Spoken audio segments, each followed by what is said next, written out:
Hello, you hardcores out there. Big P here. Today I'm joined by Julian. How are you doing, Julian? All good, mate. Good.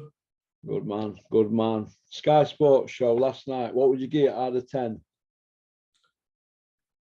Probably give it a 4. It would have been a 1 or a 2, but I think the Jonas fight kind of saved the day, really. Yeah. Yeah. Okay. I'm going to call him Clark Kent, but his name's Clark Smith in it. Joe Gallagher's debut guy. He had a win. There's a big noise made about him, isn't there? Well, it was a good amateur, Russell. I think he won 3 junior ABA titles, which takes some doing. Certainly back to back. A lot of potential. Yeah. He's with a really, really good coach. So I generally look at these kids, and what's always interesting for me is you can see where they're at now. And if they're with the right coach, you'll see a progression. Not every fight, but you'll see a progression every 4 or 5 fights where he starts to adjust. Yeah. And Joe will start to work on his style. I won't be telling him anything that he doesn't know. I noticed little things like his stance was a bit too wide, that typical amateur southpaw, really wide stance, fencing almost, single shots, 1-2s, pivot on the right foot, off to the blind side of the orthodox fighter. He had all the really good moves, and what you'll start to see, because he's with the right coach, is you'll see him adjust and settle down into the pros, and ultimately we'll find out what not now, but we'll find out in 2 to 3 years how good he's going to be. Yeah, he's one for future, isn't he? Mm-hmm. Big phrase. He's 3-0 now, but 31-year-old. What was that? That was a bin man, that, wasn't it? I mean, my overall feeling about that fight, I mean, Fraser Clarke is my favourite fighter right now. I don't mean physically. I don't mean his performances. Just the way he's a breath of fresh air. He's a young man who really, his eyes are wide open. Now, forget the fight for 1 minute. What for me must be Fraser Clarke's impression. So you go, I'll explain. You go from being an amateur, an elite amateur, over 100 international fights, GB elite podium squad. So Fraser Clarke's gone from boxing international competition around the world. Everything for those GB lads is organised, and it's organised perfect. He gets his meal plans done. He'll get sponsors. He gets a salary for being on the GB squad. He'll get sparring partners, really good sparring partners, top elite coaches with the GB squad, the whole thing. He's had everything perfect. Obviously, he's an Olympian. So you're Fraser Clarke now, and you're used to fighting regular, fighting top opposition, but more than anything else, you're used to everything being organised, working with professionals, ironically, in the amateur sport, who know exactly what they're talking about. Now, Fraser Clarke's now turned over to this farce that is professional boxing. It's a farce. So he's had 3 opponents, and all 3 of them have been last minute or relatively recent standings. He's fighting about 10 levels below what he should be fighting, and you can see he's frustrated. He was asking questions a couple of weeks ago at the Usyk Joshua, as a pundit. It was really starting to question who are these people around. He's a straight shooter, and you can see, can't you? He's brilliant, man. I absolutely love listening to him. He's one of the few fighters who've gone into pro boxing, and his eyes are just wide open to it. He's thinking, so who are these guys looking after AJ? Same people that are looking after me. A lot of people said that, would they? A lot of people said that, would they? He's somebody who he'll be getting rid of this team and this setup, I'm sure, in the next 3 to 4 months. I've got no doubt about that. Yeah. So he's now thinking, right, who's approving these opponents for me? Because it's not his fault. Somebody's signing off on him. Who's signing? I mean, listen, it was good enough for Audley Harrison because he wanted these bums, didn't he? And I don't mean to call people a bum. You know what I'm talking about. I'm talking about at his level. Audley Harrison wanted the Mike Middletons. Fraser Clarke wants better opposition than that. He's massively frustrated. And the worst thing for me is when you see a guy who's giving 4 stone and all they can talk about is he's unbeaten. Anybody now, you know this, white collar fighters are turning over. First of all, anybody can be unbeaten in 10 fights, 7 fights, 8 fights. Easiest thing in the world, right? When, I won't go into detail, but when Max boxed over in Australia, I was absolutely, my eyes were, I've been around boxing for over 35 years. My eyes were open massively.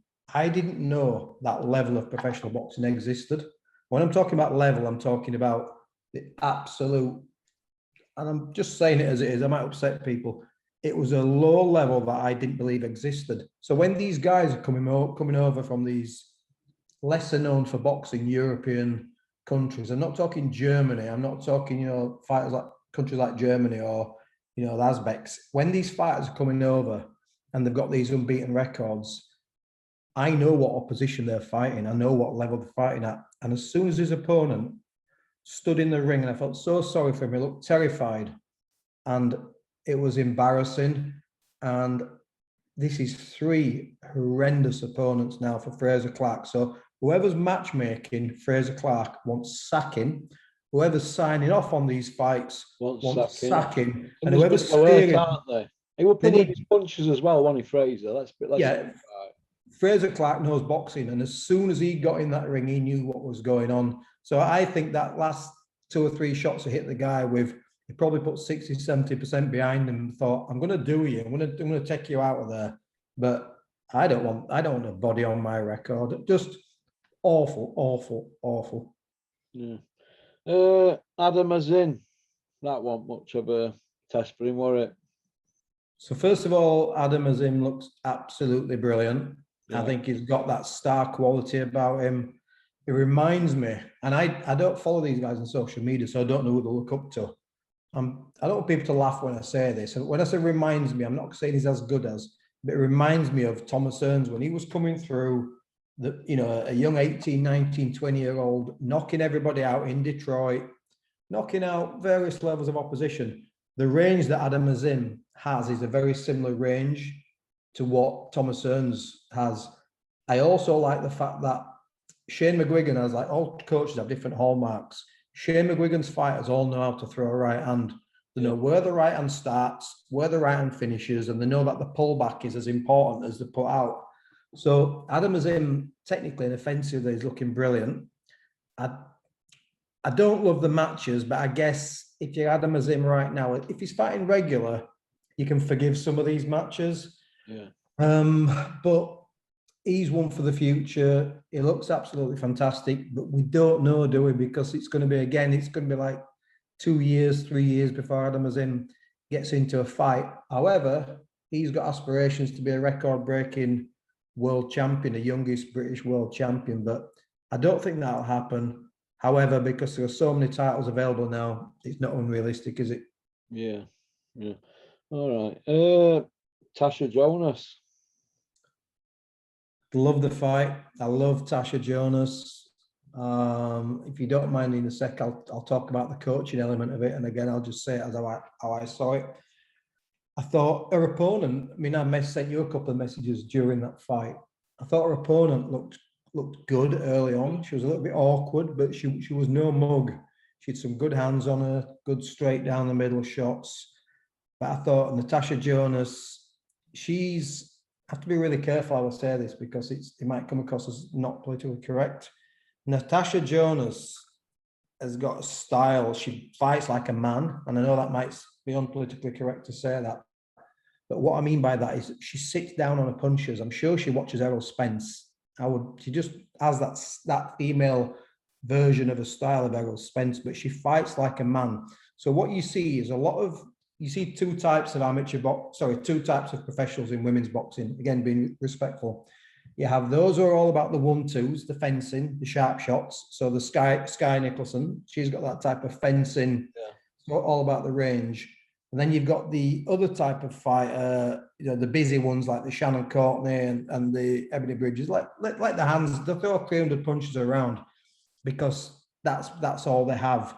But then you get Natasha Jonas, who's got almost like she has a style of a man. She's very feminine. So when I say she has a style of a man, the comparisons to a man stop there. But she sits down on her shots. She's got really good short punches. The right hook is something what most good southpaws never develop. She's got a beautiful right hook. And I will talk about the coaching quickly, and I will try and be quick with the answers, Russell. But in terms of the coaching, Joe Gallagher, for me, I listen to the coaching. I listen, my ears pick up on everything that's going on in the crowd, but more or less what's coming from the corner. Joe Gallagher, for me, was absolutely brilliant in the corner, and I'll explain why.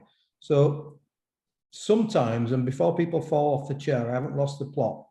Sometimes the jab is the most overrated punch in boxing. What I mean by that is most fighters of a certain level have a really good jab. But when you hear certain coaches, and we've heard it recently, for example, with Angel Fernandez and with Ben Davison, jab, jab, jab, everything off the jab, everything off the jab. Now, that's not always the right thing to do. Now, what Joe Gallagher picked up on in the second and third round, I heard Joe Gallagher saying, don't throw the jab, throw the backhand straight away. Just throw the backhand on its own. The reason Joe Gallagher was saying that, and my point about the jab sometimes being overrated, is really good fighters know two things are going to happen when you throw a jab. The first thing that's going to happen when you throw a jab is someone's looking for range. They're looking for distance. The second thing that's going to happen is they're looking to put something on it, a power shot, a right hand, whatever. So every time Natasha Jonas threw a jab, her opponent dipped to the right or stepped back because she knew Jonas was using that jab to get the range, to get the double step in, and then to let the hands go. So she was defending Jonas's jab, or she was getting out of the way of what was following up the jab. And Joe Gallagher spotted that. Joe Gallagher said, forget the jab. That jab is a signal to her that you're going to load up on the backhand. Throw the left hand on its own. And from the third round, she started throwing that left hand on its own without the jab.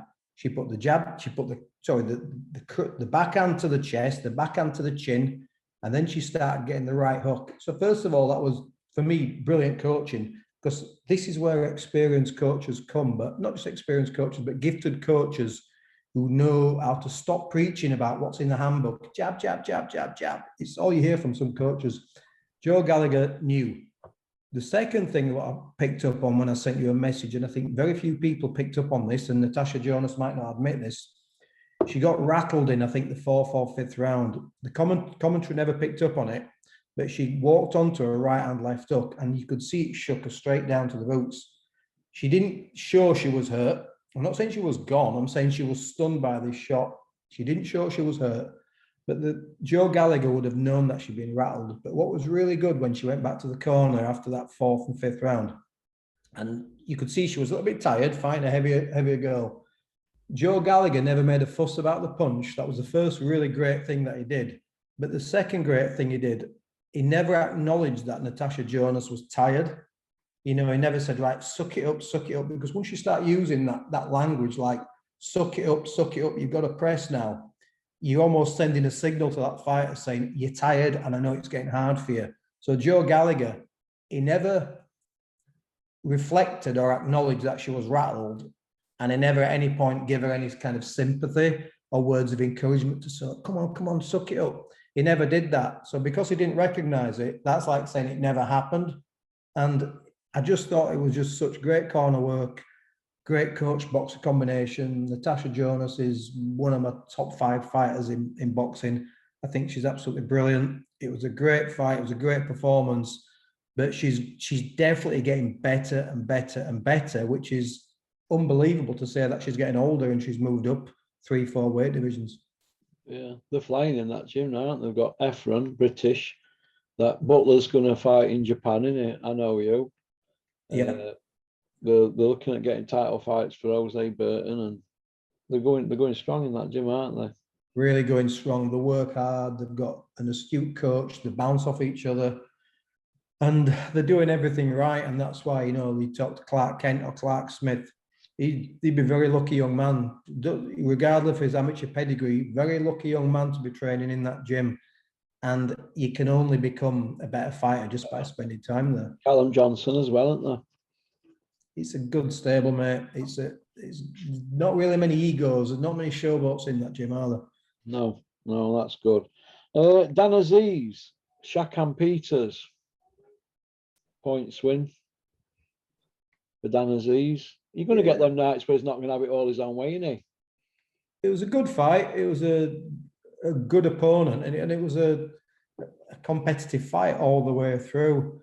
Obviously, I love the kind of, acknowledgement Marvin Hagler, the velvet shorts he wears with the little script initials on there. I think that's fab, and the velvet robe like Dan Aziz have. I love his approach to. He loves the British title, doesn't he? He's all about that British title. Do you know what? That means so much to me, and I'm prepared to fight whoever I want. And Ben Shalom kind of mentioned that, he didn't have to take this fight. He could have gone the international route. And it angered me, did that, because I just thought, this is what's wrong with boxing. You're disregarding the British title. Let's go the international route, because what you're actually saying is it's easier to go international, effectively on the world level, than it is to dominate in Britain. Now, we all know that, but you should be encouraging him getting hold of that British title. You should be encouraging him to win the British title outright. But it just shows to me that there are people who really care about that belt. I thought it was a good performance. I thought he won the fight comfortably. Maybe a couple of the scores were a little bit wide, but Peters will come again. But what you saw as well was, you saw a fighter who studies old fighters there. I know he studies Marvin Hagler, because actually Dan Aziz was out jabbing Peters, and you've got a guy who was giving 8-9 inches in height, and he was out jabbing him because the timing was so much better, and he was doing that little slip to the left, come up with the screw jab, and he was catching Peters with it all night long. I thought it was a good performance. Do you know what? Dan Aziz, I don't think he'll ever be world level. Does it matter? Good domestic operator. I enjoy watching him. Yeah, I think Dan Aziz could pinch a world title if he were matched correctly. But this is, my view on this, Russell. Yeah. Just the whole wording of what you just said sounds wrong, doesn't it? Because I see what you mean. It could. We've seen it happen, haven't we? Yeah. It could pinch a world title by beating one of the weaker champions, and this is the problem, isn't it? I think if he gets that belt outright, he'll look back on his career, no matter what happens in the future, and he'll say, "Do you know what? I've got the best belt in boxing, the Lonsdale belt outright." And that'll mean more to him than, maybe failing for a regular WBA title. But listen, good luck to him. I like him. And I if anything, I want to see him win that belt outright. If for no other reason, it's going to cost the Board of Control about 15 grand. Yeah. Okay. Beef jerky. Beefy Smith. He pinched a WBO, didn't he, back in the day? No comment. Beefy Smith. What do you think to that fight, for how long it lasted? All the 10 minutes, wasn't it? I got so many different thoughts on that fight. I could probably do with watching it again, but my first observation was, well, the first thing that strikes me, and it just, whenever I hear this, I just cringe. They acknowledged, the commentary team, that his opponent didn't arrive in the UK until late in the week. Ever. So you got a guy who's literally just landed. First of all, he's jet lagged, he's tired, and that tells you quite a lot that you need to know. Whether he hasn't got the funding, the setup. I don't know why fighters are landing. And he was training in Miami apparently for a lot of that camp. So you've come a long way, and you land in them towards the back end of the week. So that's no good for anybody. Right. The big question is, first of all, did he quit? Yeah.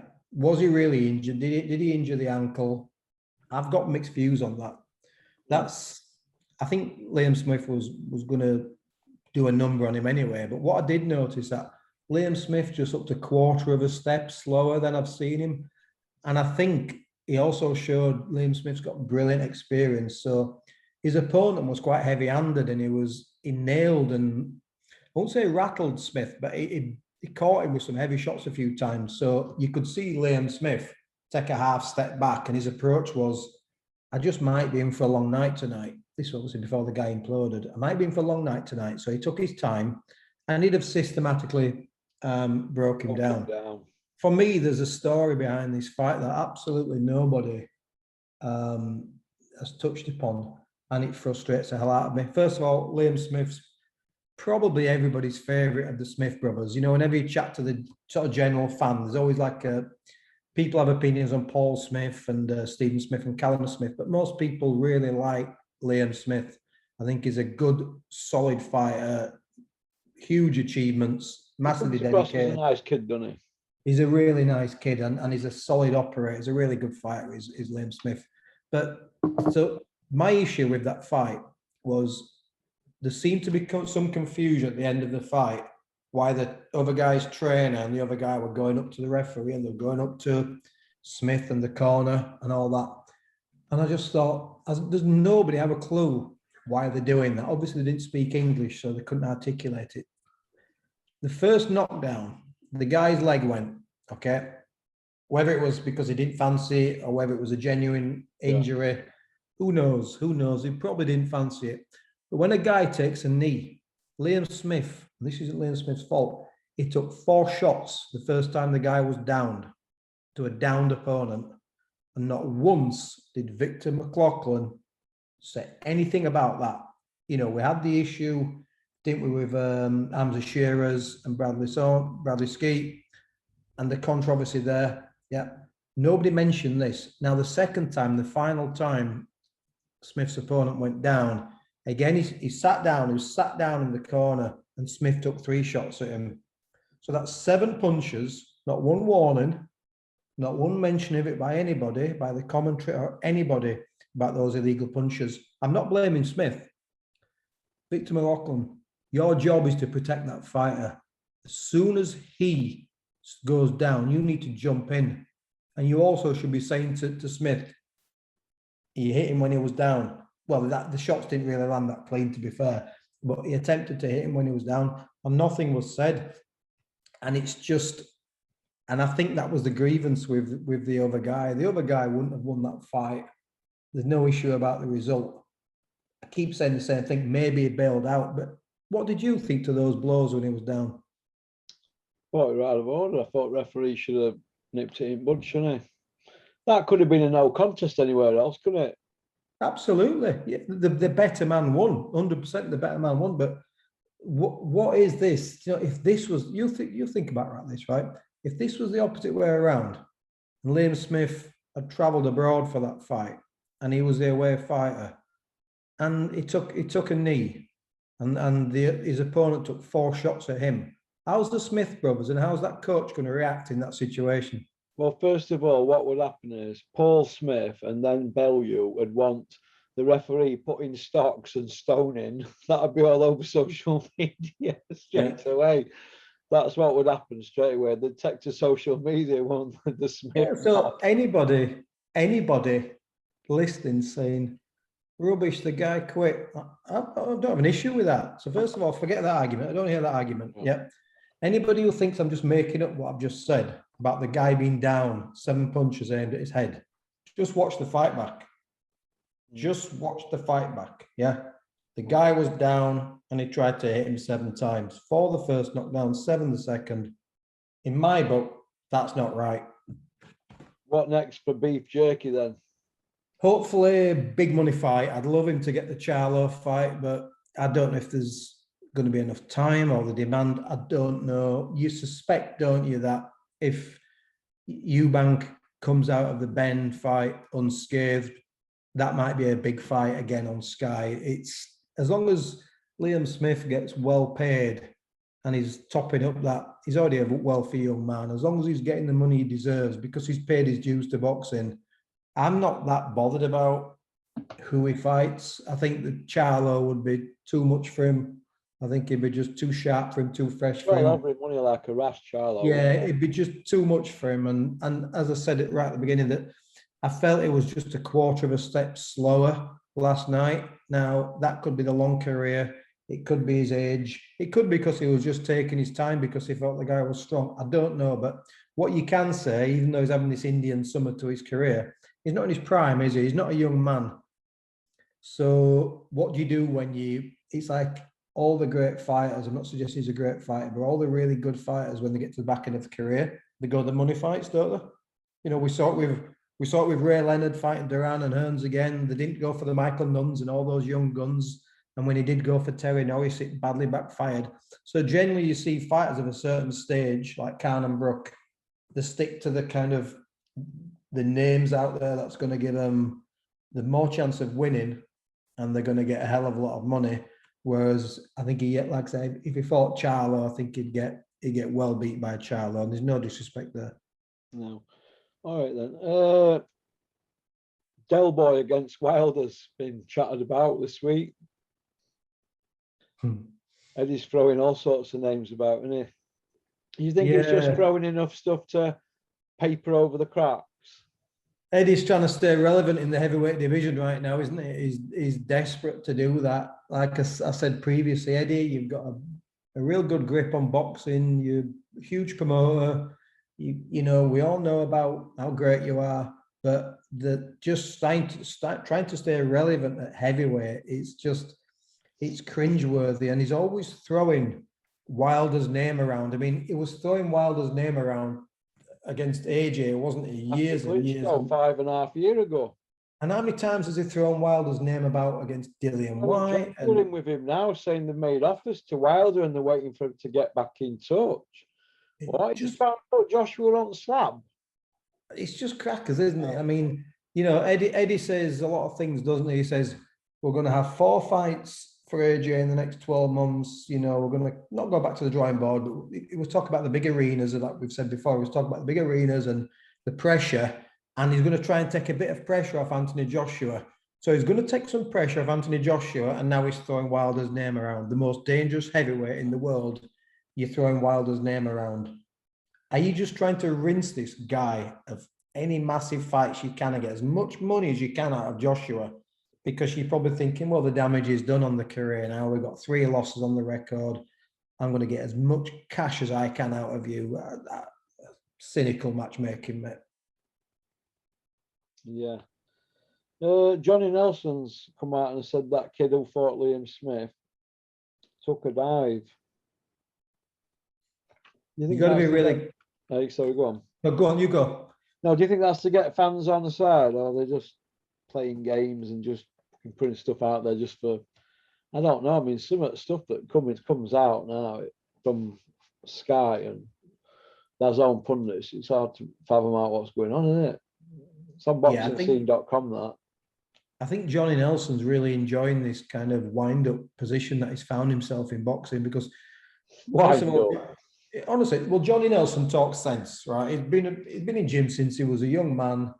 I've actually seen Johnny Nelson box live, by the way. That's a long. That was, it was against, I think it was against Dave Garside, a lad from our gym called Ian Midwood Tate fought Spencer Alton. It was a rematch and we went to watch him. I think it was in Stoke. I think Robert Dickey headlined against Henky Gunn and Johnny Nelson fought, and I think it was Dave Garside. It was some kind of tough trail horse, and he stunk the joint out, let's put it that way. But Johnny Nelson became a massively improved fighter. I give him respect. You know, I always give Johnny Nelson respect when he went on the road and he fought some dangerous heavyweights like Aldis and Rodriguez. Those were tough guys. It's not about that. Yeah, he proved himself as a fighter and he knows boxing. But I think what he's doing is he's getting this kind of, he's saying these tongue-in-cheek things and he's getting this big response. So whether you get a good response or a bad response, you get a response. And the amount of views that Johnny Nelson must be generating now by coming out with this stuff, it's almost become what's he said now? What's Johnny Nelson coming out with now? And it's quite funny because I don't believe a lot of this stuff he believes. He would say that's nonsense, but I don't believe he believes a lot of this stuff. By the way, in terms of the guy taking a dive, you have to be very, very clear what you mean by taking a dive. So if people think he took a dive, generally taking a dive is when a guy doesn't get hit and goes down, and then he's effectively made a conscious decision to pretend that he can't continue. So if he does believe he's taken a dive, then maybe we should investigate, you know, the fighter, and let's look into that. And you have to be really careful when you're using phrases like taking a dive. What I would have said was Smith's opponent didn't look to have that much ambition once he started getting put under pressure. Just be a bit more diplomatic with your words, Johnny. Yeah. Usyk, AJ, trilogy. Eddie's talking that as well, isn't he? I mean, maybe he's hoping over the course of 3 fights he can win enough rounds through the 3 fights to say, you know, actually, he won that fight. What is it? He's either waiting for Usyk to slip, to keep sliding, because he will start to slide at this age. Catch him on a night when he's distracted. He's waiting for AJ's improvement, which none of us have really seen. Just because he had a better performance against Usyk didn't mean he was an improved fighter. It just meant, similar though, wasn't it, really? I thought, yeah, the 9th round, do you know what? People will hate this, by the way. It's like one of the biggest folklores in boxing was when people saying that Frank Bruno really hurt Mike Tyson in the first fight. Yeah. Now, if you watch that, and I've had this, I used to have this debate all the time on other social media pages. The first one you're on about. Yeah. So in that first fight, Bruno and Tyson, Mike Tyson was throwing that typical short pivot left hook. As he threw that left hook, Frank Bruno threw a left hook and beat him to the shot. Now, Tyson's momentum throwing his own left hook, meaning he got caught and he kept his momentum round and he lost his footing. And the very next split second, Tyson came over with that right hand.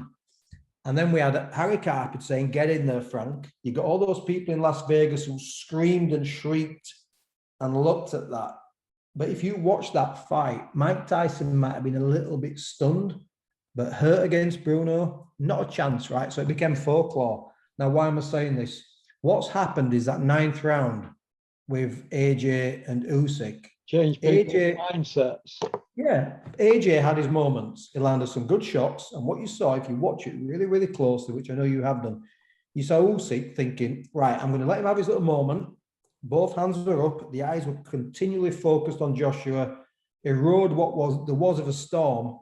But if you watch it, there was at no point was Usyk ever hurt in that round. It was just against a physical man who was letting his hands go in 2s and 3s, and he just rode it out. And then the very next round, he just put it on Joshua. So anybody who's wanting to make a trilogy, thinking that 3rd round, well, AJ hurt him, and that 3rd round gives me some kind of like, you know, feasibility that I can do that all the way through the fight and beat him in the 3rd fight, don't know boxing. Because what AJ has done consistently through his career, every time he has a big round, the tank empties for 3 or 4 rounds. I've touched on this before. You know, if you go to the Klitschko fight, let him empty tank, you were riding everything, wasn't he does it every time. So he did it, Klitschko, big 5th round, 6th round, he got dropped, he was done. And it took him 5 rounds to get the gas tank back up. He did it with Pulev. He dropped him in the 3rd, took another 4 or 5 rounds before he could have that big assault again. Joshua's always had that when he lets his hands go, because he's got so much muscle, those blood cells are getting taken up, the oxygen in the blood cells is gone. It takes rounds and rounds and rounds to recover. So Joshua has only ever got 2 or 3 big rounds in him. Yeah. And that 9th round was his big round. And then he did what he always did, which he was gone. The gas tank went empty. Listen, there's the only time Anthony Joshua will ever beat Usyk is if he just he's just fresher than him, because Usyk gets old. A year, 2 year, 3 year. At some point, he's going to get that point, isn't he, Usyk, where he slows down. But he'll never beat him because he's a better fighter. And I just want to make one more comment about Angel Fernandez. I don't know the guy as a coach, but this again, I'll talk about Joe Gallagher being a great coach, and Buddy McGirt. I always like watching Buddy McGirt. He was a great coach and a brilliant fighter. What Angel Fernandez hasn't understood, and anybody who's talking about the trilogy are really not understanding boxing, and I'm not being patronising. I always put that caveat. They're not getting the one thing that's really obvious to me. Whatever Joshua does, Usyk can adapt. So if we see a new and improved Mark III Joshua in a trilogy with Usyk will adapt again. Yeah. He's able to adapt to anything that his opponents throw at him. That's because he's a brilliant fighter, he's a brilliant technician, and he'll always have what Anthony Joshua hasn't got. He'll always have ring IQ. So Joshua needs coaches all around him to be his IQ, to program him, to tell him exactly what he needs to do. Whereas Usyk, at any second of any minute of any round in a fight, he knows exactly where he is, he knows exactly what's coming at him, and he's just able to just let his brain just do the work. So Joshua will never, ever beat Usyk because he's just too smart for him. And the coaches need to understand that. They're looking at that and they're saying, He was really beaten easy in the first fight. He had a better second fight. So their logic is, so if we fight him one more time, you know what? He might just do enough to win. They're not understanding that Usyk would just, again, adapt to what's in front of him. Beat him 10 times out of 10, mate. No doubt about that. Right then, well, we'll go on to part 2 now. Thank you, mate.